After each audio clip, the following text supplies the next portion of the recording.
Salut la famille et bienvenue sur cette nouvelle vidéo de moonwatch.fr. Aujourd'hui un nouveau format de vidéo puisque je vais classer 75 marques de montres dans un tableau qui va des montres qui m'horripilent jusqu'aux montres qui me donnent des suées. Alors évidemment ça va en faire crier certains, ça va plaire à d'autres. Le but d'une telle vidéo c'est pas de faire polémiquer, c'est plutôt de pouvoir échanger. Donc n'hésitez pas à me mettre en commentaire ce que vous pensez de mon classement. N'hésitez pas également à aller sur le lien qu'il y a dans la description pour vous faire votre classement et vous m'envoyez le résultat et évidemment je le publierai sur notre Instagram moonwatchfr. Avant de commencer, je voulais également tous vous remercier parce que ça y est, on a réussi à dépasser la barre des 5000 abonnés.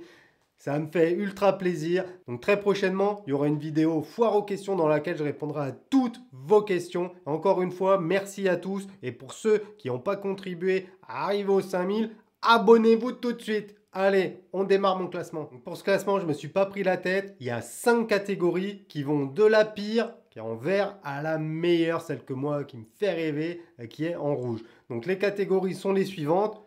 Partie gerbée, c'est-à-dire c'est des montres, franchement, même pas en rêve, je pourrais les porter. Touche une sans faire bouger l'autre, c'est-à-dire que c'est des montres, bon voilà, elles ont le mérite d'être là, mais elles me font ni chaud ni froid. La troisième catégorie, c'est ça fait plaisir, c'est-à-dire que là, je suis content de porter la montre, c'est des montres qui me plaisent. La quatrième, c'est petite larmichette, c'est-à-dire que là, voilà, vous recevez la montre et franchement, vous sentez que l'alarme est pas loin d'arriver. Et enfin, la dernière catégorie, la catégorie du Graal, le dressage de Kiki. L'expression se suffit à elle-même. Alors il y a 75 marques, donc je vais aller très vite, je ne vais pas m'étendre dessus. Pour la plupart, c'est des marques pour lesquelles j'ai déjà possédé certaines montres. Alors je sais, je suis le premier à détester ça, c'est qu'on fait un classement par marque, ça veut tout et rien dire.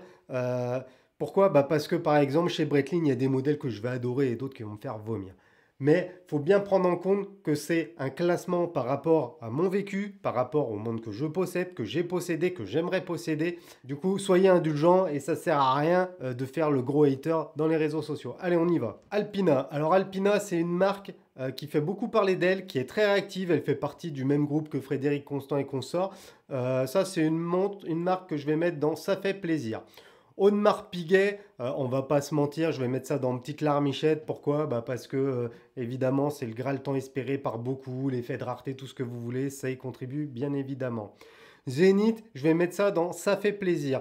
J'en possède plusieurs. Une Zénith Rainbow que je vous présenterai sûrement dans l'année qui arrive. Vintage qui est juste folle. Ma femme possède la Défi Scoletto. Ce sont de très bonnes montres avec un tarif en adéquation avec la qualité de la montre. Apple Watch. Ça, pour moi, c'est de la grosse daube. Je veux même pas en entendre parler. Hop, c'est plié. Arnold Denson, je vais mettre ça dans ça m'en touche une sans faire bouger l'autre. Pourquoi? Parce que c'est des montres too much. Je doute pas que derrière, il y a beaucoup de travail. C'est très beau, de la pierre et tout, mais c'est too much. Jamais je pourrais porter une montre comme ça.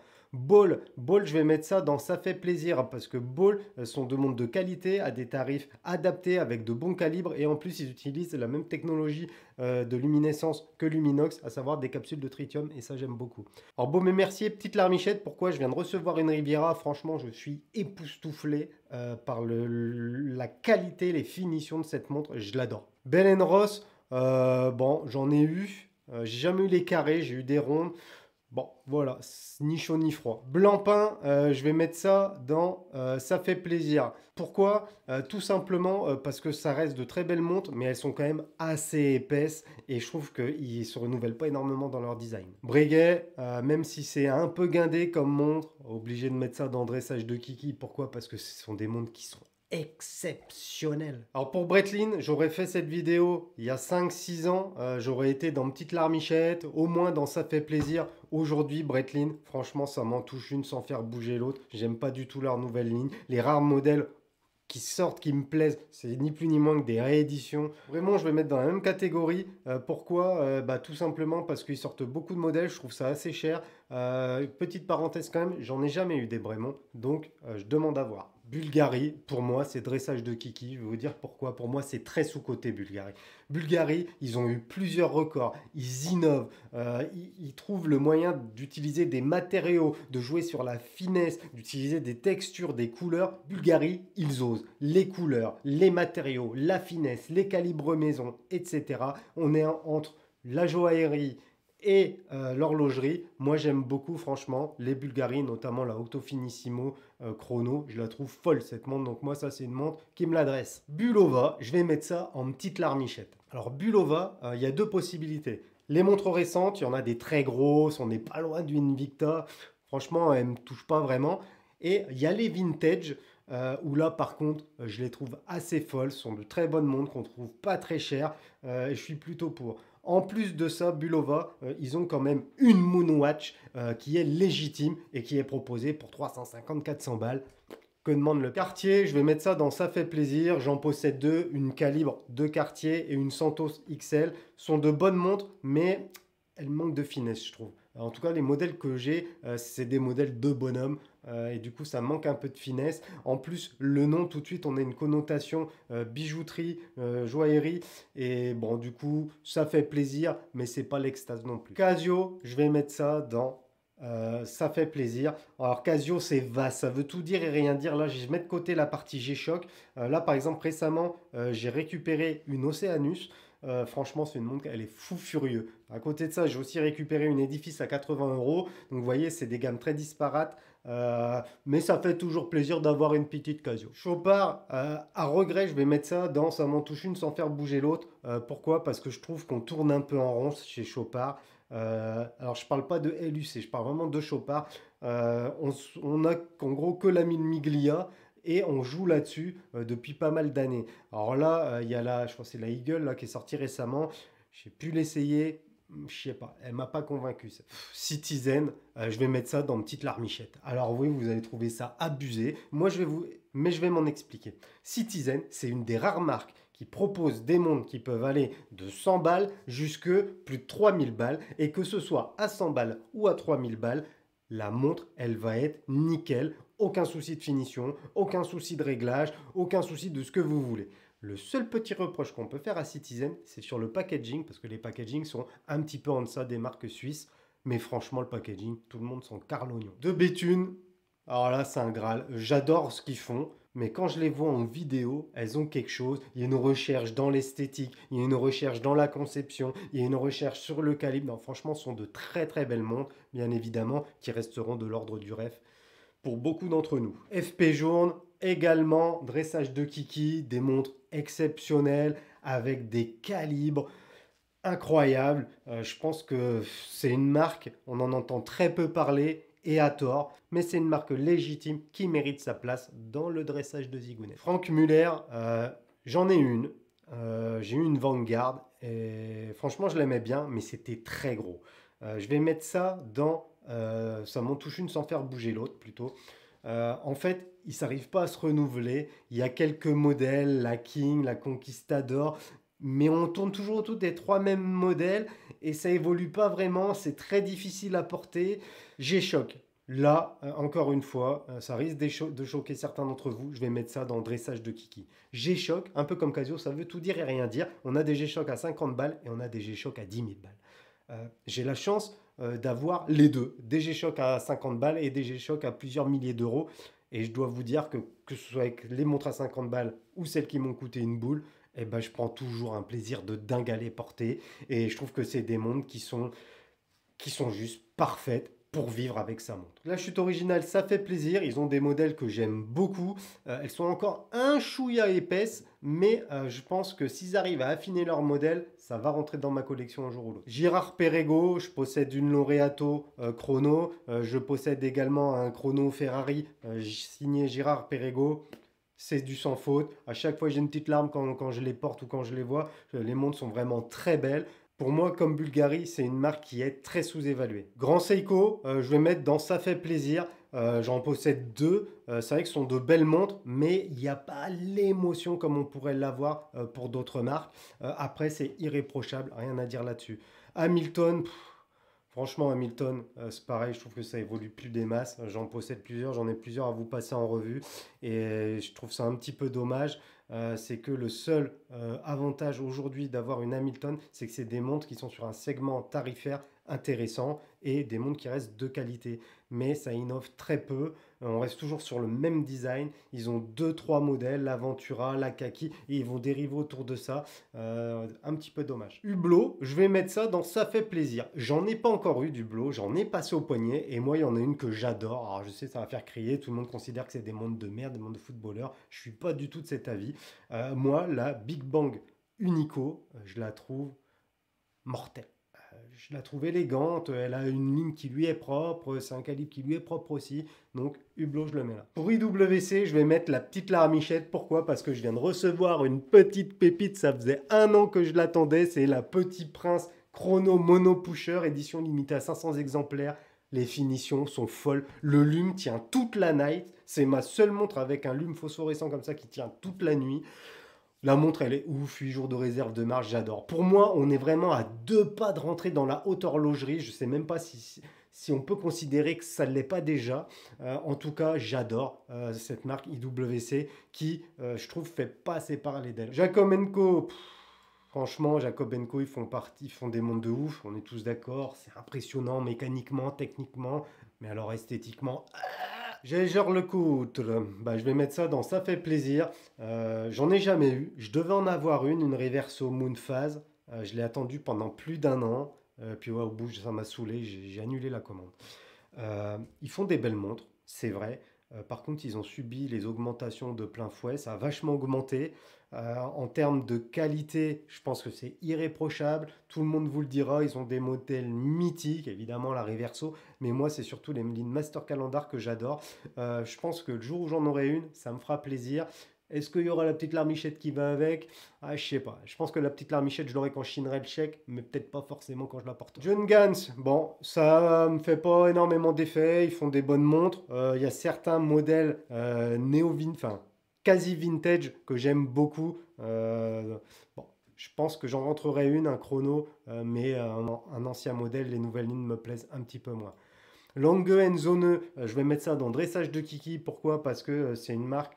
Pareil, je trouve que c'est vraiment tout fait à la mano, c'est monté, redémonté, remonté. Il laisse aucune place au hasard et ça j'aime beaucoup. Lorient Ferrier, je vais mettre ça dans sa montre touche une sans faire bouger l'autre. Les montres sont exceptionnelles, hein. Charles Adrien en possède une et c'est vrai que la montre elle a l'air folle. Mais moi je sais pas, j'ai pas d'émotion. Je trouve que elle est fade la montre. Et leurs collections sont fades. Même là, c'est la Grand Sport, je crois, ils ont sorti. Je sais pas, la carrure, je trouve ça fade, ça m'émoustille pas. Longines, Longines, pareil, je vais mettre dans la même catégorie. C'est bien, on en a pour son argent, mais voilà, ça s'arrête là. Ça me ferait pas plus plaisir que ça, sauf peut-être un modèle, la Spirit Titanium, que là, il y a un petit truc. Maurice Lacroix, ça fait plaisir. Ça fait plaisir pourquoi? Parce que je trouve leur collection intéressante. La Icon, je l'adore. Et surtout, c'est des montres qu'on peut avoir pour pas très cher. Alors, quand je dis pas très cher, je me comprends, évidemment. Ça reste de la montre de luxe. Mais Maurice Lacroix, ils essayent, ils tentent là avec les Icon Tide. Ils ont tenté. Je ne sais pas si ça a marché ou pas pour eux. En tout cas, j'aime bien ces initiatives. Mont-Blanc, je vais mettre ça dans une petite larmichette. J'en possède une Nicolas Rieussec chronographe monopusher, finition exemplaire, un cadran, un shape de ouf, j'aime beaucoup. Moser, dressage de Kiki, marque sous-estimée, très dur à avoir, très dur à voir et à essayer. Moi, ça, c'est un de mes Graals. J'aimerais bien un jour avoir une onde d'avour toute simple. Bon, si je gagne au loto, pourquoi pas. Nomos, ça me fait ni chaud ni froid. Franchement, je trouve que ce style-là ne me plaît pas du tout. Je doute pas de la qualité des mouvements, mais bon, je sais pas. Moi, je passe à côté de cette marque. Alors, Omega, ça fait toujours plaisir. On va pas se mentir. J'en possède 3-4. Une Spin Master Pro classique, une Moon que je vous ai déjà présentée sur la chaîne, c'est irréprochable, c'est très propre, la posterie des bracelets elle est propre, les montres sont bien, les calibres, pas de problème, donc ça fait quand même plaisir. Oris aujourd'hui, ça me fait un peu ni chaud ni froid, ils ont beaucoup de modèles, beaucoup de déclinaisons, je trouve les montres assez épaisses. Je sais pas, j'attends quelque chose de plus d'Oris. Je vous ai présenté pour moi celle que je trouve la plus belle de Chorif, la Calibre 114, remontage manuel, grosse réserve de marche, vraiment type pilote. Mais voilà, j'attends autre chose de Chorif. Panerai, ça fait plaisir. Je sais, il y en a qui vont encore crier au loup. Mais Panerai, ça fait toujours plaisir. Sauf leur nouveau modèle étanche avec une étanchéité sans déconner de flic-flac. c'est pas digne de Panerai, je comprends même pas qu'ils osaient les commercialiser. Parmi Gianni Fleurier, dressage de zigounette bien évidemment, des montres folles, notamment les collections Tonda déclinées dans 500 000 collections, enfin dans 500 000 déclinaisons. Moi j'aime beaucoup, j'espère que pareil qu'un jour je gagnerai au loto et que je pourrai m'en offrir une. Patek, bon bah Patek, petite larmichette. En fait, Patek, il y a des pièces d'exception que personne n'aura jamais, et puis il y a toutes les autres hein, où on est tous à se palucher, où en ce moment c'est qu'il faut quasiment hypothéquer sa baraque pour en avoir une. Bon, est-ce que je mettrais 100 000 balles pour une Nautilus 3 aiguilles acier? Non, je crois pas. Piaget, petite larmichette aussi. Pourquoi? Parce que Piaget, c'est une marque très sous-cotée, mais qui propose des trucs de fou. Moi, j'aime beaucoup, je crois que c'est la Polo. Elle passe très bien, mais on n'en voit jamais, c'est dommage. Rado, pour le moment, bah, ça me fait ni chaud ni froid. Pourquoi? Parce que c'est des formes et des carrures qui ne me séduisent pas. Recense, pareil, ni chaud ni froid pour le moment, c'est une marque innove hein, pourtant Recense, mais difficile à voir, difficile à pouvoir essayer, des tarifs quand même, voilà, et comment ça va durer dans le temps et évoluer. Parce que si c'est pour faire comme HYT et au bout de 3 mois la montre elle est en rideau, ouais, je sais pas. Richard Mille, franchement ça me fait ni chaud ni froid, là j'ai pu essayer pas mal de montres à 200 balles style Richard Mille. Et franchement, je me dis qu'avec une montre à 100 balles, ça suffit. Je me verrais pas mettre 250 000 balles dans une Richard Mille qui fait 17 cm d'épaisseur, même si derrière il y a beaucoup de choses, de l'utilisation de matériaux de fou, de la recherche et conception sur les calibres et tout. Non, je pense que c'est très largement surcoté. C'est des montres de vibe pour s'afficher. Comme pour le moment, je fais pas des clips avec Nabila, ça va pas m'intéresser. Roger Dubuis pour adressage de zigounette, bien évidemment, des montres folles qui sortent de l'ordinaire, des grosses montres, on est d'accord, des montres un peu faux folles, on est d'accord, mais on n'est pas dans la folie de Jacob Co, où là c'est juste de l'exhibition et jamais tu pourras porter la montre. Une Excalibur, tu pourras la porter. Rolex, bah Rolex, franchement, ça m'en touche une sans faire bouger l'autre. Quand j'ai eu mes premières, j'ai versé la petite larmichette. Aujourd'hui, franchement, je pense même pas que je dépenserai 1 euro dans une Rolex. Seiko, Seiko c'est pareil. Franchement, Seiko, j'hésite à le mettre même dans partie gerbée. Pourquoi? Parce que je trouve qu'il y a une grosse diminution de la qualité des montres chez Seiko. Les tarifs ont largement augmenté. Moi, quand j'ai commencé une Seiko 5, c'était 70 balles. Aujourd'hui, une Seiko 5, c'est 150 balles et la qualité est moins bien qu'il y a 10 ans. Du coup, très sceptique par rapport à Seiko. Sin, pareil, je vais le mettre dans cette catégorie-là. Alors, je sais que Sin fait de très très bonnes montres, mais en fait, elle me déclenche pas d'émotion ces montres-là. Je sais pas, c'est le style n'est pas mon style et du coup, ça me déclenche pas le coup de cœur. Tag, Tag, pareil. Je vais mettre ça dans touche l'une sans faire bouger l'autre. Pourquoi? Parce que Tag, ils vivent sur leur même modèle depuis trop longtemps. On a la Carrera, la Monaco et l'Aqua-Racer. Ils nous font toutes les déclinaisons possibles de ces trois modèles-là. Et j'en ai marre. J'adore la Carrera. J'en ai eu une édition limitée titanium. Excellente montre. J'ai eu une Monaco que j'ai vite bazardé, beaucoup trop épais. Ils font très peu, je trouve, de mise à jour de leur modèle, ne serait-ce que pour pouvoir affiner les montres. Timex, bah Timex, ça fait plaisir. C'est des montres pas chères, on sait ce qu'on achète et franchement, ça fait toujours plaisir de porter une petite Timex. Tissot, franchement, ça me fait plus trop rien. Même s'ils ont sorti leur nouveau chronographe, manque d'originalité, ça reprend des designs que j'ai eu sur des chronos Landron. J'ai un copain à moi qui vient d'en recevoir une ou deux. C'est vrai que ce sont de très belles montres, mais pas assez d'émotion. Tudor, là je vais me faire insulter, mais moi Tudor, ça me fait gerber. Leurs modèles, je les trouve d'un fade et ils sont épais. Et franchement, ça innove pas. À la limite, la Tudor Royale, pourquoi pas. Mais sinon, tous les autres modèles, c'est de la réédition. C'est un peu comme Rolex, c'est du perlimpinpin. On va rajouter 3 pouillèmes de conneries sur un cadran et paf, c'est la nouvelle édition à 500 balles de plus. Moi, Tudor, ça me sort par les yeux, je commence à en avoir ras le cul. Ulysse Nardin, j'adore. Anne Mégral, sur la montre que j'aimerais le plus avoir au jour d'aujourd'hui, je pense, c'est une Ulysse Nardin. C'est une fric carbone. Je les trouve folles. Pour moi, c'est une marque qui est très sous-estimée. Vacheron Constantin, dressage de Kiki aussi. Pourquoi? Parce que c'est propre, c'est nickel, c'est tiré au cordeau, aucun souci. Et surtout, ça joue pas autant de la vibe que les Patek, les Audemars et compagnie. Souvent, ça fait partie des trois marques précieuses. Pour moi, Vacheron au-dessus des deux autres. Baltique. Et bah Baltic, je vais mettre ça dans ça fait plaisir. Pourquoi? J'en ai eu deux trois. Franchement, c'est vrai que ça fait plaisir d'avoir une Baltic. Le prix est pas dégueulasse. Ils essayent d'innover, ils apportent quelque chose à l'horlogerie et à l'horlogerie francophone en plus. Donc pourquoi pas une petite Baltique. Charlie Paris, pareil, je vais mettre ça dans ça fait plaisir. Pourquoi?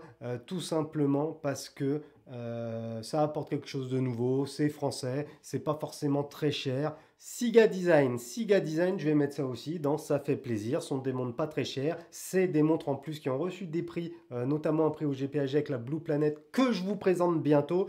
Le petit père Olivier de la chaîne Euromax m'a devancé, du coup je vais décaler un peu histoire de pas saturer YouTube comme qu'il irait. Mais voilà, Siga Design, j'aime bien. Custos, Custos, moi je vais mettre ça dans une petite larmichette. Custos, c'est une marque personnelle, sauf moi.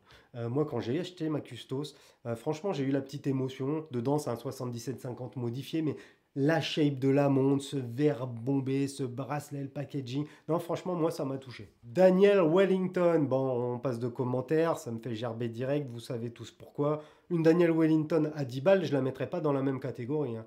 Une Daniel Wellington à 200 balles, là, ça m'arrache une boule comme qu'il y a. Doxa, je vais mettre ça dans ça fait plaisir. J'en ai une récemment, une Sub 300, et c'est vrai que ce sont de bonnes montres, et ça fait plaisir d'avoir une petite Doxa. Frédéric Constant, je mets ça dans ça me touche pas vraiment. Pourquoi? Parce que, je sais pas, il y a un truc qui ne matche pas, j'arrive pas à me mettre dans ce design. J'ai peut-être un contact pour pouvoir en avoir une bientôt. J'ai hâte de pouvoir l'essayer et peut-être que ça fera changer d'avis. Garmin, Garmin, je vais mettre ça dans ça fait plaisir. On voit pas trop, désolé pour le fond. Pourquoi ça fait plaisir? Garmin, depuis 5-6 ans, ils innovent énormément, notamment dans les montres tactiques et les montres sportives, bien évidemment, mais surtout dans les montres tactiques. Et moi, c'est des montres que je porte souvent. J'aime beaucoup ça. Et du coup, ça te fait plaisir de porter une petite Garmin. Gavox, je vais mettre ça dans ça fait plaisir aussi. Je suis vraiment désolé si on ne voit pas le fond. Pourquoi Gavox ça fait plaisir? Parce que c'est pas cher, parce que ça fait le boulot, parce que en plus la Squadron, c'est une montre que j'ai longtemps voulu, je l'adore. Je trouve qu'ils ont des beaux modèles. La personne qui développe cette marque, franchement, elle est vraiment multitâche et respect. Je trouve que ça mérite du respect. Invicta, Invicta poubelle. Alors par contre, je précise Invicta récente. Il y a quelques montres Invicta vintage. Franchement, elles sont très très loin d'être poubelle, hein. Triton, Triton, je vais mettre ça dans ça fait plaisir. Encore une fois, on voit pas, je suis désolé. Triton, c'est des montres de plongée avec une couronne assise à midi, pardon. Sont de très bonnes montres avec un boîtier asymétrique. Ça aussi, c'est intéressant. J'espère pouvoir en avoir une un jour parce que c'est vraiment des montres qui me parlent. De la même manière, ZRC, je vais aussi mettre ça dans ça fait plaisir. Pourquoi? Parce que ZRC, ils proposent des montres qui sont quand même atypiques, très confortables, précises, mine de rien. À des tarifs pas déconnants. Et ZRC, c'est une communauté. C'est un peu comme Panerai. Quand on a une ZRC, on rentre dans un autre monde. Spinnaker, Spinnaker, je vais mettre ça dans ça m'en touche une sans faire bouger l'autre pour le moment. J'en ai eu plusieurs à Quartz, mais je sais pas. Je trouve que la marque propose plein de choses, mais elle n'arrive pas à créer son identité, à trouver son identité. Je trouve ça un peu dommage. Zelos, donc encore une autre micro-marque. Zelos, je mets ça dans ça fait plaisir. Même si ça fait plaisir, pourquoi déjà? Parce que c'est pas simple d'en avoir une. C'est des modèles limités à de tout petites quantités. Il faut être parmi les premiers pour pouvoir les avoir. En tout cas, tous les retours sont bons. J'ai jamais vu de critiques négatives sur Zelos. Et du coup, ça fait plaisir d'avoir ce genre de montre. Vertex, donc Vertex, c'est une marque qui fait plaisir aussi. Marque historique, hein, qui avait fait une des montres des Dirty Dozen, ces montres de militaires, qui renaît de ses cendres, qui repropose des modèles inspirés bien évidemment de cette montre militaire. J'aime beaucoup. Par contre, petit bémol, parce que les tarifs, putain, ils se mouchent pas du coup de les mecs. Et je vais terminer avec Yema. Yema, au jour d'aujourd'hui, ça m'en touche une sans faire bouger l'autre. Yema, je suis passé par à peu près tous les stades. De la montre commandée sur Kickstarter avec une grosse attente et une grosse déception. De la montre commandée directement sur leur site sans vraiment d'attente et avec une très bonne expérience. Et là, aujourd'hui, je trouve qu'ils sortent beaucoup de modèles. Ils font des promos une fois que la majorité des lots sont vendus. Donc ça, je trouve ça un petit peu enculé et bâtard pour les clients normaux qui ont acheté leur montre 1000 balles et 4 mois après, ils la voient à 600 balles sur le site. Ça fait mal au cœur. Je trouve pas ça très loyal par rapport aux clients. Pour Yema, j'attends les news proches, puisqu'il y a le calibre micro-rotor développé en collaboration avec Olivier Maury qui va pas tarder à sortir. Donc j'attends de voir ce que ça va donner et sur quelle base tarifaire ils vont se positionner. Donc voilà la famille, je viens de classer 75 marques de montres. N'hésitez pas à mettre en commentaire ce que vous pensez de ma sélection, de mon classement. Est-ce que vous auriez fait autrement? Je pense que pour certaines marques, vous auriez fait autrement, bien évidemment. Mettez-le moi en commentaire, ce sera l'occasion que l'on se fight un petit coup. Restez connectés la famille, parce que comme on a passé le cap des 5000, il va peut-être y avoir une ou deux petites surprises. Donc abonnez-vous si ce n'est pas fait, et moi je vous dis à bientôt dans une prochaine vidéo. Tchuss la famille!